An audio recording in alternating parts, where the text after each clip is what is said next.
Bismillahirrahmanirrahim. Assalamualaikum warahmatullahi wabarakatuh. Welcome back to my YouTube channel Ari Purwadi Channel, tempat kita belajar banyak hal. Dan untuk kali ini kita akan membahas tentang hal-hal apa saja yang ada di dalam surat sewa tanah. Tapi sebelum kita mulai, jangan lupa untuk subscribe, karena subscribe itu sangat membantu channel ini memberikan manfaat kepada orang lain ya. Jadi subscribe channel ini, share kalau misalnya channel ini dirasa bermanfaat untuk Anda. Kenapa saya mengangkat tema ini, teman-teman? Hal-hal apa saja yang harus ada di dalam surat sewa tanah? Karena saya banyak menemui masyarakat yang dia itu kebingungan gitu. Maksudnya, saya juga di sini berpihak kepada pemilik tanah dan juga kepada penyewa tanah ya. Di sini surat sewa yang disusun tentunya untuk kebaikan kedua-duanya gitu. Tidak ada pihak yang dizolimi, tidak ada pihak yang dirugikan gitu kan. Dan surat sewa tanah ini cakupannya sangat luas. Misalnya saya ambil contoh satu, misalnya ada sebuah yayasan, dia mendirikan bangunan tapi di atas tanah yang bukan atas nama yayasan. Nah, ini harus jelas statusnya, apakah sewa. Kalau sewa juga harus dibuatkan surat sewa tanahnya dong, gitu kan. Sementara fakta di lapangan tidak tertib administrasi gitu. Atau sebuah PT dia mendirikan bangunan tapi bukan di atas tanah milik PT tersebut. Statusnya juga harus jelas gitu, apa sewa, apa kontrak, atau mungkin minjam gitu, dan harus ada hitam di atas putih gitu. Selain yayasan atau PT, biasanya pribadi juga gitu ya. Sebagai contoh nih, tower gitu. Tower menara telekomunikasi gitu kan. Mereka tanah kepemilikan pribadi biasanya disewakan seluas 150 meter persegi atau 144 meter persegi, karena biasanya yang diperlukan untuk menara telekomunikasi itu kotak 12 kali 12 ya, jadi 144 meter persegi. Biasanya sebuah perusahaan tower ini akan menyewa tanah dari kepemilikan pribadi. Nah, ini juga harus jelas surat sewa tanahnya seperti apa, poin-poinnya gitu. Misalnya lagi koperasi, jadi ada sebuah koperasi, dia mendirikan bangunan di atas tanah pribadi yang juga disewa gitu kan. Atau contoh lain mungkin ada kelompok yang dia juga udah ada aktanya tapi mendirikan bangunan di atas tanah uh, milik desa atau milik pribadi gitu ya. Jadi ini benar-benar cakupannya sangat luas dan insya Allah berguna banget untuk teman-teman yang sekarang ini posisinya tanahnya mau disewa orang lain untuk didirikan bangunan di atasnya gitu kan. Atau mungkin sedang pengen mencari tanah untuk disewakan gitu. Jadi ini insya Allah sangat bermanfaat. Nah, sekali lagi teman-teman, saya juga mau memberikan masukan untuk teman-teman. Surat sewa tanah ini jangan berpikirnya harus cukup di satu lembar kertas gitu. Kalau misalnya nggak cukup ya 2 lembar gitu. Kalau misalnya nggak cukup ya 3 lembar gitu. Kalau pokoknya teman-teman mindsetnya jangan sederhana, jangan dibuat sesimpel mungkin. Karena kenapa? Karena bakal banyak banget hal-hal yang harus dituangkan di dalam surat sewa tanah tersebut. Jadi semakin detail semakin bagus, semakin komplit semakin bagus. Jadi ini untuk menghindari hal-hal yang tidak diinginkan di kemudian hari. Kemudian kalau misalnya teman-teman mempunyai uang dan kemudian melibatkan notaris, nah baik pemilik tanah ataupun penyewa tanah ini dua-duanya harus proaktif membaca naskah-naskah yang disusun oleh Bapak Ibu notaris. Kalau misalnya ada yang kurang ya di request untuk ditambah. Kalau misalnya ada yang harus direvisi ya request untuk direvisi gitu. Ini untuk kebutuhan kedua belah pihak ya. Tadi ya mungkin kalau ranahnya PT biasanya mereka udah menggunakan jasa Bapak Ibu notaris gitu, atau yayasan atau mungkin koperasi gitu. Tapi kalau ranahnya pribadi yang dia disewakan tadi seperti contoh dibangun menara telekomunikasi tadi, biasanya person pemilik tanah ini tidak melibatkan Bapak Ibu notaris gitu kan. Nah, poin-poin ini bisa dijadikan patokan, bisa dijadikan pedoman, dan ya kalaupun ada yang kurang nanti saya juga membuka kesempatan teman-teman untuk memberikan kritik dan saran, dan juga mungkin oh itu harus tak ditambah ini gitu. Nah, yang pengen saya tekankan yang pertama, yang nomor satu, karena ini sewa dari kepemilikan pribadi kemudian disewakan kepada pihak lain, ini teman-teman jangan sekali-kali memberikan sertifikat aslinya ya, karena konteksnya nyewa. Jadi teman-teman memberikan aja fotokopi sertifikat aslinya tetap teman-teman keep, pegang di tempat yang aman, jangan pindahkan ke pihak lain, karena who knows gitu, teman-teman nggak akan tahu bagaimana pihak lain tersebut gitu. Jadi benar-benar karena konteksnya nyewa, teman-teman memberikannya fotokopi sertifikatnya saja gitu, jangan mau kalau diminta sertifikat aslinya. Oke, itu yang harus di bold, harus di garis bawahi di huruf tebal gitu. Langsung saja. Jadi teman-teman di sini yang pertama pasti pemilik tanah ya. Jadi yang pertama itu kami yang bertanda tangan di bawah ini ada nama, NIK, alamat, tempat tanggal lahir, nomor handphone gitu ya. Bertindak sebagai pemilik tanah yang namanya tercantum pada SHM nomor yang dipegang oleh pemilik tanah itu gitu. Jadi yang nomor satu itu pemilik tanah. Kemudian di sini juga melibatkan istri dari pemilik tanah itu, identitasnya, kemudian NIK, alamat, tempat tanggal lahir, nomor handphone, identitasnya komplit gitu ya. Kemudian dia juga harus melibatkan anak pertama, ada identitas komplit juga. Kemudian melibatkan juga anak kedua, jadi seluruh anak-anaknya dilibatkan gitu. Anak kedua, anak ketiga gitu kan. Kenapa di sini tidak hanya pemilik tanah yang namanya tercantum di sertifikat saja? Well, sewa tanah apalagi untuk berdiri bangunan di atasnya pasti jangka waktunya lama ya. Pasti penyewa tanah juga tidak mau yang cuma setahun aja atau 2 tahun aja. Minimal mereka itu di suratnya akan minta 5 tahun. Misalnya tower, menara telekomunikasi, dia juga biasanya akan meminta 10 tahun gitu kan. Jadi jangka waktunya sangat lama. Kemudian kenapa melibatkan banyak, nggak hanya satu aja, tapi ada istri, ada anak-anaknya juga. Ini untuk jaga-jaga selama 10 tahun ke depan pemilik tanahnya ternyata usianya tidak panjang gitu ya, ternyata meninggal dunia gitu. Nah, ini para pihak yang membuat perjanjian sewa tanah ini ternyata juga di dalamnya ada istri, juga ada anak-anaknya gitu. Jadi ini untuk jaga-jaga saja di kemudian hari ternyata pemilik tanahnya meninggal dunia gitu. Kemudian tadi ya ada pemilik tanah, istri atau suami mungkin, kemudian anak-anaknya, itu disebut sebagai pihak satu, pihak pemilik tanah. Kemudian yang kedua, nah ini konteksnya perusahaan. Di sini juga yang membuat perjanjian sebagai pihak penyewa ini juga ada ketuanya siapa, identitasnya, nama, NIK, alamat, tanggal lahir, nomor handphone gitu ya. Kemudian ada wakil juga sama, ada identitasnya juga. Kemudian ada sekretaris, juga ada identitasnya juga. Kemudian ada bendahara gitu. Jadi di sini benar-benar hindari pihak yang membuat perjanjian itu satu orang gitu. Jadi dari pihak perusahaan pun selain ketua, wakil, bendahara, sekretaris, atau mungkin direktur, atau mungkin itu juga lebih dari satu gitu. Kenapa ya? Nanti juga untuk jaga-jaga dari pihak perusahaan tersebut, barangkali ada yang resign, ada yang keluar, atau ada yang meninggal dunia gitu kan. Jadi pihak yang membuat kerjasama ini banyak orang gitu, banyak pihak, baik dari sisi penyewa atau dari sisi pemilik tanahnya gitu.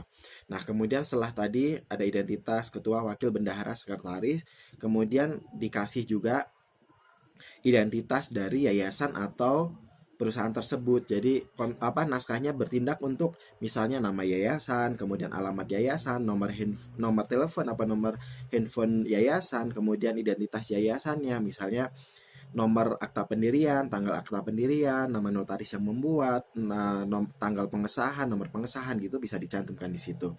Selanjutnya disebut sebagai pihak dua sebagai penyewa tanah. Nah, kemudian di situ ada naskah lagi pada hari ini. Jadi hari apa, tanggal, bulan, tahun, berkedudukan di mana, dusun, RT, RW, kelurahan, kecamatan, kabupaten, provinsi gitu ya. Pihak satu dan pihak dua mengadakan aktivitas sewa menyewa. Pihak satu menyewakan kepada pihak dua atas bidang tanah dengan identitas. Nah, baru identitas yang dimasukkan gitu. Misalnya SHM nomor atau letter C nomor gitu. Kemudian nama pemilik di SHM atau nama pemilik di letter C. Kemudian luasnya berapa meter persegi, lokasinya, dusun, kelurahan, kemudian kecamatan, kabupaten atau kota, kemudian provinsi. Nah, dengan harga yang disepakati kedua belah pihak itu nilainya berapa, kemudian durasi sewanya berapa lama, jangka waktu sewa tanah selama berapa lama. Untuk jangka waktu sewa tanah ini, kalau saya boleh bilang sih, mungkin 10 tahun durasi yang aman ya. Jadi, kalau 5 tahun mungkin dari penyewa tanah karena di atasnya akan berdiri bangunan mungkin belinya keberatan gitu. Ya mungkin penyewa tanah maunya 25 tahun atau 50 tahun sekalian gitu kan. Tapi kan kalau saya lihat sih ada hal-hal yang harus dipertimbangkan ketika durasi waktu yang disewakannya itu sangat lama gitu. Jadi 10 tahun itu durasi yang ideal gitu. Nah, di situ disebutkan juga terhitung sejak hari, tanggal, bulan, tahun mulai sewanya itu sampai dengan atau berakhir pada hari, tanggal, bulan, tahun. Mungkin 10 tahun mendatang gitu ya. Nah, kemudian dengan tata cara pembayar sewa dilakukan pada awal masa sewa dilakukan. Ini penting ada poin ini biar penyewa tanah melakukan pembayaran sewa tanah kepada pemilik tanahnya di awal masa sewa gitu. Ada satu perusahaan gitu ya. Dia itu perusahaan dari luar negeri, kemudian dia itu mau membangun hotel di Indonesia, lebih ke villa sih, lebih ke villa gitu. Nah, dia menyewa tanah dari petani gitu kan. Kemudian durasi waktu sewanya itu selama 25 tahun gitu. Nah, 25 tahun ini lokasi sekitar dari sawah tersebut yang notabene masih punya petani tersebut diminta sama pemilik villanya untuk tidak dibangun gitu. Jadi dia benar-benar konsepnya itu kayak ngejual view gitu kan. Selama 25 tahun ini nanti setelah masa sewa berakhir, bangunan ini akan diberikan kepada petaninya gitu. Dan itu ada gitu. Ada yang seperti itu gitu kan. Cuman kan usia usia durasinya kan sangat panjang ya 25 tahun gitu. Nanti mungkin barangkali penyewa tanahnya nanti juga sudah meninggal dunia ketika masa sewanya berakhir gitu kan. Nah, itu ternyata ada skema sewa yang seperti itu gitu. Setelah 25 tahun bangunannya dikasihkan kepada pemilik tanahnya gitu. Itu contoh aja, itu sekilas contoh yang saya ketahui kemarin. Nah, kemudian di situ teman-teman setelah tadi disebutkan detailnya juga disebutkan hak dan kewajiban masing-masing pihak gitu. Hak dan kewajiban masing-masing pihak ini tentu saja teman-teman bisa melakukan nanti googling atau mungkin konsultasi dengan teman-teman yang lain gitu. Tapi ini contoh aja ya. Misalnya yang pertama pemilik tanah. Hak pemilik tanah tentu saja dia menerima pembayaran uang sewa dengan nominal yang telah disetujui kedua belah pihak pada awal masa sewa. Kemudian pemilik tanah juga berhak melakukan pemberitahuan kepada penyewa ketika masa sewa akan berakhir. Kemudian yang ketiga, membicarakan kembali mengenai besarnya nominal uang sewa ketika perpanjangan sebelum masa sewa berakhir. Itu hak dari pemilik tanah gitu. Dan ini hak ini bisa saja ditambahkan gitu. Kewajibannya memberikan jaminan bahwa selama tanah tersebut disewakan kepada pihak dua, pihak satu memperbolehkan kepada pihak dua untuk melakukan pembangunan, pembongkaran bangunan gedung permanen ataupun non permanen terhadap properti yang dimiliki oleh penyewa ya. Karena ini konteksnya kan mau didirikan bangunan di atasnya gitu. Jadi ada jaminan dari pihak pemilik tanah ini bahwa penyewa boleh melakukan pembangunan atau pembongkaran terhadap bangunan gedung permanen ataupun non permanen milik penyewa gitu. Kemudian yang ketiga, memberikan jaminan bahwa selama tanah tersebut disewakan kepada pihak dua, pihak satu tidak akan melakukan pembangunan ataupun pembongkaran terhadap bangunan di lokasi tersebut, baik bangunan milik perusahaan ataupun bangunan milik pemilik tanah jika di situ sudah terdapat bangunan milik pemilik tanah gitu. Jadi sudah ada poin dari hak dan kewajibannya gitu ya. Tentu saja ini bisa ditambahkan, silahkan teman-teman nanti ketika menyusun surat sewa tanah ini bisa ditambahkan. Tentu saja harus balance ya. Jadi kedua belah pihak harus proaktif gitu. Jangan penyewa tanahnya aja yang proaktif gitu. Kalau penyewa tanahnya proaktif dan yang banyak terjadi, pemilik tanahnya ini akan merasa dizolimi dalam tanda kutip ya, banyak hal-hal yang akhirnya merugikan pemilik tanahnya tersebut gitu. Nah kemudian kita langsung ke hak dan kewajiban penyewa tanah. Ini contoh saja nih, haknya melakukan pembangunan atau pembongkaran terhadap bangunan gedung permanen atau non permanen di lokasi yang disewa, kecuali terhadap bangunan milik pemilik tanah jika di lokasi yang disewa telah berdiri bangunan milik pemilik tanah gitu. Kemudian yang kedua, melakukan aktivitas terkait dengan operasional perusahaan di lokasi yang disewa, kemudian melakukan aktivitas kegiatan usaha yang dijalankan oleh perusahaan di lokasi yang disewa. Itu haknya dan bisa ditambah tentu saja. Kemudian kewajibannya melakukan pembayaran uang sewa dengan nominal yang telah disetujui oleh kedua belah pihak pada awal masa sewa. Kemudian membicarakan kembali mengenai besarnya nominal uang sewa ketika melakukan perpanjangan sebelum masa sewa berakhir. Kemudian menjaga kondisi lokasi yang disewa agar senantiasa aman dan bebas dari segala bentuk gangguan. Kemudian perusahaan ya, memberikan jaminan bahwa perusahaan, karyawan beserta para pengelolanya tidak akan melakukan tindakan yang melawan hukum di lokasi yang disewa. Jadi lokasi yang disewa itu nantinya apapun untuk kegiatannya tidak akan menjadi tempat untuk melakukan tindak kejahatan gitu ya. Nah, hak dan kewajiban ini tadi tentu saja poin-poinnya bisa ditambah-tambahkan. Dua-duanya harus proaktif sekali lagi. Kemudian ini juga yang harus ada di dalam surat sewa tanah itu berkaitan dengan tata cara perpanjangan sewa di tahun yang akan datang gitu. Mungkin 10 tahun yang akan datang gitu ya. Ini saya benar-benar tidak menyarankan tanah yang disewakan ini 15 tahun durasinya atau 20 tahun atau 25 tahun sekalian gitu. Jadi kayak benar-benar 10 tahun ini durasi yang sangat ideal gitu. Ketika nanti melakukan review, melakukan kajian akan apakah mau diperpanjang apa enggak, itu benar-benar yang sangat pas gitu. Dan bagi penyewa tanah pun juga dia juga harus sadar diri gitu. Maksudnya saya mendirikan bangunan tapi lokasinya memang nyewa gitu kan. Nah, kalau misalnya dia sudah benar-benar investasi besar-besaran, membangunnya sangat masif dengan bangunan yang mewah segala macam, ketika nanti pemilik tanah memutuskan untuk tidak memperpanjang, ya resikonya untuk dibongkar, dipindahkan gitu, ya kan? Jadi ini benar-benar menjadi pemicu juga untuk perusahaan atau ya untuk PT, yayasan, koperasi dan lain sebagainya itu ya untuk memutar otak nanti memiliki tanah sendiri gitu, untuk membeli tanah sendiri dan diubah ke atas nama yayasan atau ke atas nama PT gitu ya. Makanya ini tadi penting banget kenapa surat tanah, sertifikat tanah aslinya harus benar-benar disimpan aman oleh pemilik tanahnya.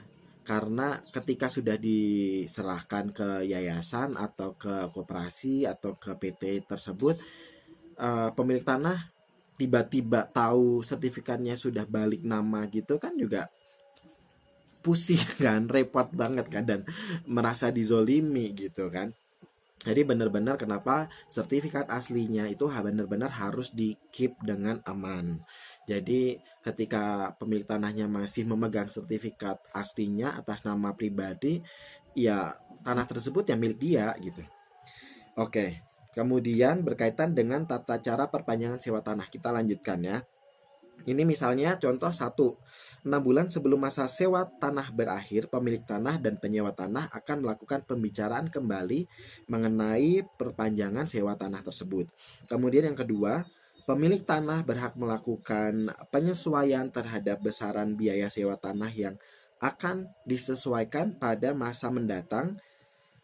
Silakan nominalnya mungkin bisa dituangkan di sini gitu. Misalnya tidak lebih dari 40% dari besaran biaya sewa tanah saat surat sewa ini disusun itu. Jadi misalnya tahun 2020 ini dia menyusun dengan angka 200 juta rupiah selama 10 tahun gitu. Kemudian ketika mau perpanjangan besok di 2030, 10 tahun lagi, pemilik tanahnya ini minta naik gitu.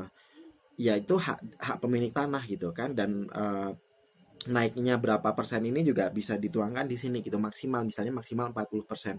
Berarti di 2030 nanti penyewa tanah berhak menaikkan sampai dengan 280 juta rupiah gitu kan, 40% dari nilai saat ini. Itu contoh saja gitu. Apa bisa dipakai, bisa juga enggak gitu. Kemudian yang ketiga, pemilik tanah dan penyewa tanah akan merundingkan besaran biaya sewa tanah perpanjangan dengan situasi yang damai, dan ini penting banget ya.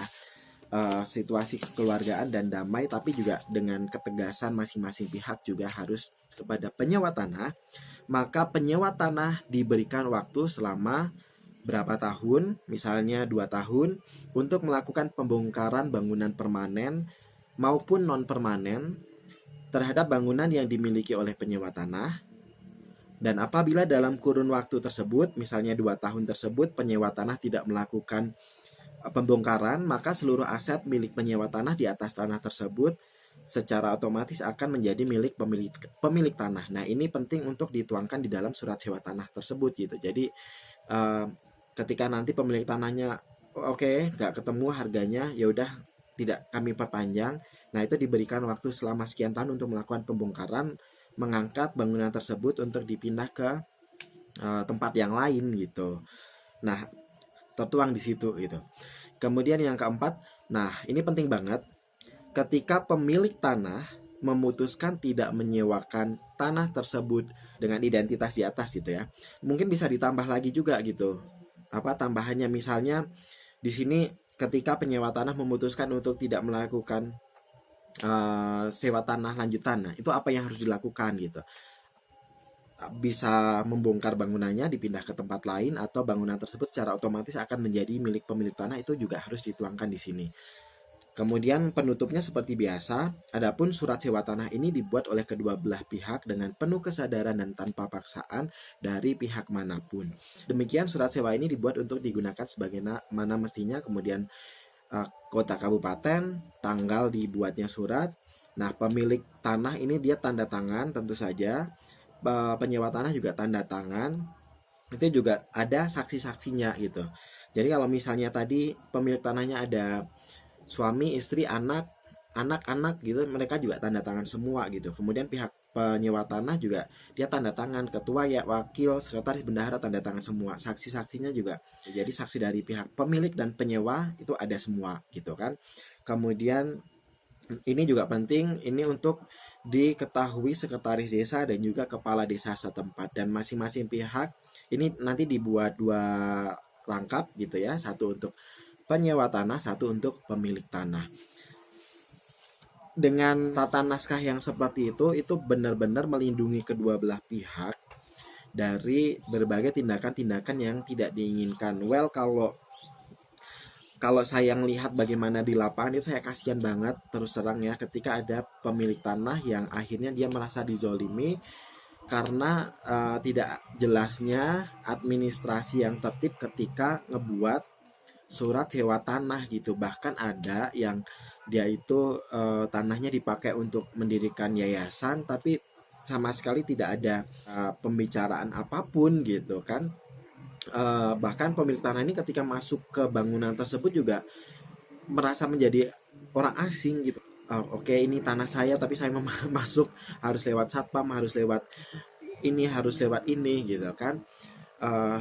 Nah, untuk menghindari hal-hal tersebut memang harus tertib administrasi sejak awal, dan sekali lagi sertifikat aslinya jangan diberikan kepada pihak lain. Kita tidak pernah tahu bagaimana pihak lain itu, apakah dia kooperatif, apakah dia punya niat dalam tanda kutip pengen mencurangi gitu kan teman-teman semua tidak paham dengan apa yang ada di dalam isi hati perusahaan tersebut gitu kan.